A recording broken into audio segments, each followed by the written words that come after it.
야당 설득과 부러움, 어떤 이야기일까요? 윤 대통령의 발언이 있었습니다. 함께 보시죠. 방일 당시 일본의 제1야당 입헌민주당으로부터 한국 야당을 직접 설득하겠다라는 얘기를 들었던 일화를 언급하며 그제 국무회의 비공개 발언으로 부러웠다라고 대통령이 말한 걸로 전해집니다. 대통령실 고위 관계자, 외교 성과보다 당리당략에 치중한 야당에 대한 섭섭함이다라는 해석도 나오고 있습니다. 일본의 야당이 한국의 야당을 직접 설득하겠다라는 얘기를 들으면서 그런 야당이 있는 게 부러웠다라는 취지로 윤석열 대통령이 국무회의 비공개 발언 때 이야기를 했다라는 겁니다. 야당 설득 부러웠다. 김소영 교수님, 그 입헌민주당? 일본의 제1야당인데요. 야당입니까? 이 방일 과정에서 우리가 한국의 야당을 설득하겠다는 얘기를 듣고 참 부러운 마음이 들었다라는 이야기를 비공개 회의에서 말씀을 하셨다고 해요. 물론 부러웠겠죠. 뭔가 야당과 여당이 함께 공동으로 이 한일 관계 문제에 대응하는 부분들이 좀 부러우셨던 것 같은데, 물론 이제 야당이 비판할 수 있죠. 정부가 어떤 한일 관계 복원 과정에서 너무 많은 것을 내어준 게 아니냐라는 것에 대한 합당한 비판은 얼마든지 달게 받아야 된다고 저는 생각이 듭니다만, 그런 생각도 한편으로는 해보게 돼요. 만약에 윤 대통령께서 그렇게 많은 것을 우리가 먼저 내어주었다. 그러니 일본도 여기에 성의 있게 답하라라고 만약에 야당이 일본에게 어떤 메시지를 준다면 훨씬 더 공조가 잘 되는 모습을 보여주지 않을까? 북한 문제도 마찬가지고 일본 문제도 마찬가지고, 문제가 발생했을 때 우리는 항상 그 문제를 제대로 처리하지 못하는 정부만 공격하지, 그 직접적인 대상인 일본에 대해서 어떤 메시지를 낸다거나 북한을 규탄한다거나 하는 일은 거의 없거든요.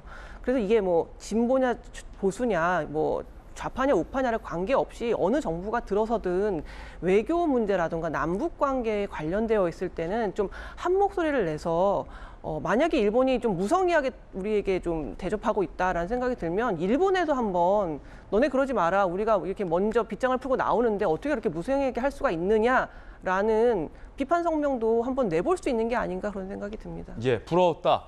박용진 의원님 어떻게 보십니까? 별게 다 부러우세요. 여당 얘기는 잘 듣고 계세요? 우리 국민의힘의 의견은 잘 듣고 계시나요? 그거 잘 모르겠던데요. 야당 얘기는 들으려고 하신 적 있으세요? 야당 대표를 만나신 적도 없거니와 야당의 비판이든 야당의 조언이든 이런 얘기를 듣기 위해서 사전에 무슨 일을 하셨나요? 아무것도 안 하셨으면서 왜 일본 야당 얘기는 듣고 저렇게 부러워하시는지는 남사스럽습니다. 적자 외교, 빈손 외교에 대해서 제가 어제도 말씀드렸습니다만 야당과 시민사회가 언론이 비판해야 됩니다. 그래야 정부와 대통령이 대일 외교를 하는 데 있어서 그걸 잘 지렛대로 삼죠. 안 그렇습니까? 무조건 똘똘 뭉쳐서 손해보는 결정을 해가지고 왔는데도 아이고 잘했다고 그러고 하면은 일본에서 우리 전체를 다 바보로 보죠. 안 그렇겠어요? 그러니까 야당의 비판을 거추장스럽게만 생각하지 마시고 좀 통 크게 야당이 저렇게 해줘야 우리가 오히려 더 협상력을 갖는다. 이게 누구 얘기냐? 노무현 대통령 말씀이십니다. FTA 때도 마찬가지였고요. 그리고 이라크 전쟁 파병과 관련해서도 국내에서 이른바 노무현 정부 휘청휘청할 정도로 비판과 시위가 있으니까 저거 아주 세게 진압해라가 아니었잖아요. 저렇게 국민들이 목소리를 높여줘야 대미 협상력이 더 높아진다라고 판단하고 그렇게 받아들였었습니다.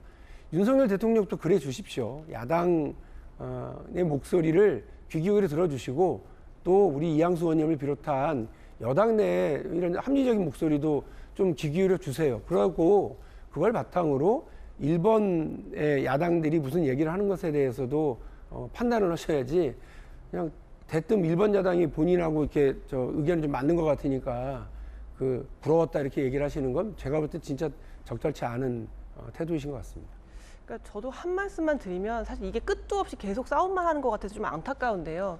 그러니까 야당의 비판에 건설적으로 들을 만한 대목이 너무 없어요. 왜 그러냐면 이게 지금 신을사조약이라는 얘기를 하잖아요. 을사조약은 국권을 빼앗긴 사건이란 말이에요. 이거랑 지금 한일 관계 복원이랑 너무 멀잖아요. 그리고 역사적 맥락을 모르면 돈가스 당한다 이런 얘기에서 도대체 대통령이 어떤 메시지를 취할 수 있는 것이죠? 그러니까 지금 야당이 내어놓고 있는 메시지가 프레임만 있지 실질적인 내용이 너무 없고요. 저는 그만큼 이 문제를 고민하지 않고 있는 것 같다는 생각마저도 들어요. 선동만 있고 고민은 없는 것 같다는 생각이 들고 왜 그러냐? 저는 이재명 당대표가 요즘 재판받느라고 너무 바빠가지고 지금 당 운영을 제대로 하고 있나 싶을 정도로 이런 대응이 무성의해요. 무조건 검찰 얘기 나오면 검찰 독재만 반복하고요. 이 한일 관계 얘기 나오면 을사조약 얘기만 계속 반복하는데 만약에 민주당이 좀 고민을 담아서 성의 있는 비판을 한다면 당연히 윤 대통령도 새겨 들으셔야 된다. 저는 그렇게 생각이 듭니다. 예.